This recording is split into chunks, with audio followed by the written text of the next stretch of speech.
Okay? Everything should be in the proper order.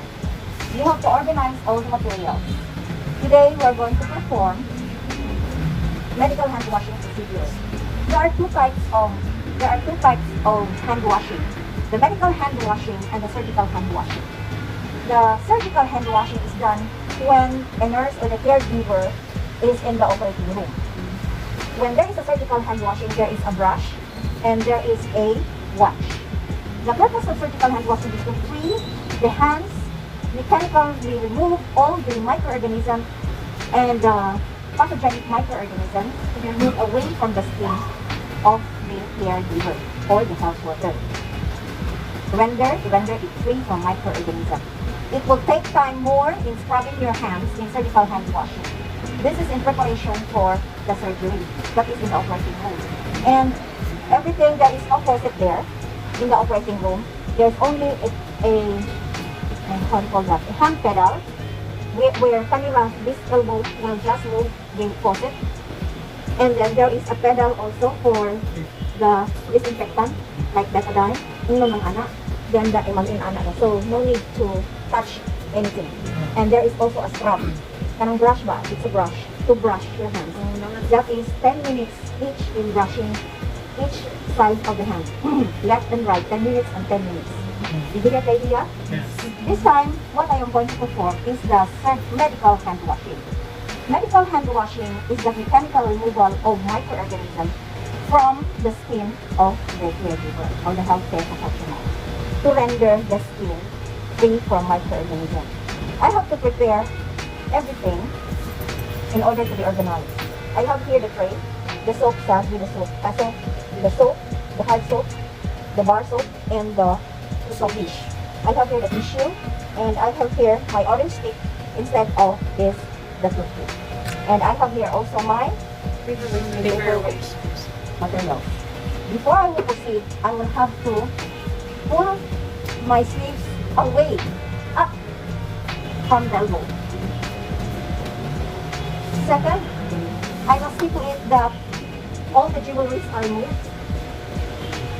Third, I will inspect my skin if there are any cuts. So if the jewelries are to be set aside. Why I have to remove the jewelries is because the jewelries may contaminate or may be contaminated with bacteria or microorganisms. So I must remove it. I have to see to it that my skin, I have to inspect that if there is a cut in my skin.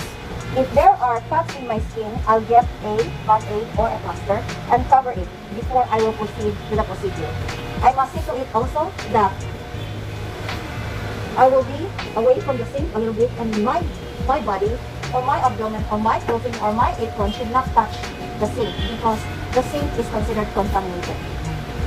Here, first thing is that this is unsterile. So I will have to let the flow, regulate the flow of the faucet. Not too fast, not too strong is the flow, but just a regular flow so that it will not give a spill out from the sink because the sink is considered to be contaminated. So I'm going to wash my hands and thinking and granting that my hands are dirtier than the elbow. So the hands are more dirtier than the elbow. It will be from the cleanest to the dirtiest, right? Mm-hmm. So the flow will be like this. I will have to rinse it first. Then close. Then I'll get the soap. Rinse it first. I'll have to soak my hands and make a good lather. If it is not making a good lather, meaning to say I have to rinse it again because my hands probably have a lot of dirt. So I must see to it that I have to make a good lather. L-A-T-H-E-R. That's a lather. Okay?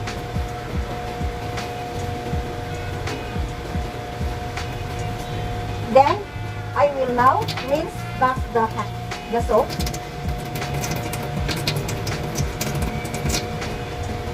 And make friction over the hands, making it 10 seconds each hand.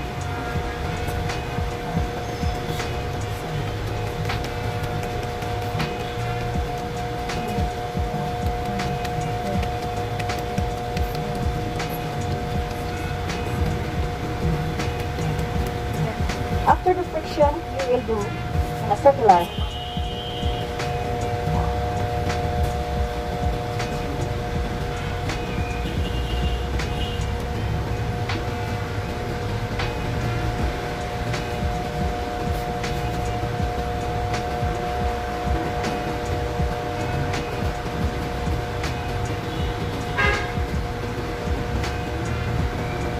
Then, overriding the back, interlace it out.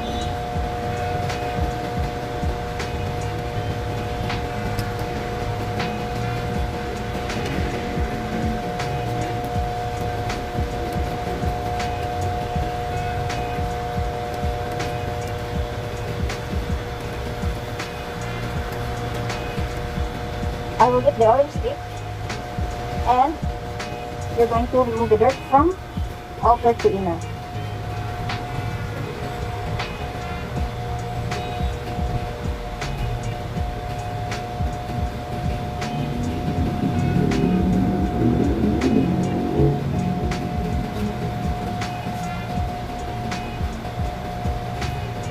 I'll drop this in the waste basket. Okay, now I am ready now to rinse my hands. But this time, I should not touch the faucet. However, I'll get the tissues that I have prepared and rinse my hand. This time, I will regulate it, not too excessive in the flow.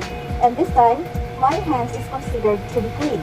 So therefore, the flow of the water should be from the cleanest to the dirtiest.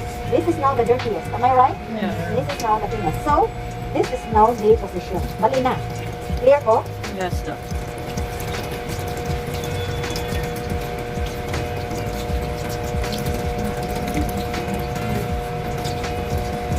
So it should be like that now. Remember that you are not going to spill the flow of water on my clothes. Okay, this time I should see to it that I have to position my hands in this manner, and I have to close it again, another tissue. Okay, so the flow should only be confined in the sink. I should now get the towel. I should see to it that the towel should not touch the tip of the towel, should not touch the sink, because that is considered unsecure. So I will now wipe my hands in one direction only, from the cleanest to the dirtiest, and the other side is only one circular stroke down. And when there is a laundry over there, you can drop the area, or you can place where you have a laundry there. Okay? Then, after that, I'm already clean. So I'll get this thing. Akong ikan sa laundry. Kaya this is already considered contaminated. And I will do the aftercare. Now I am done. Okay?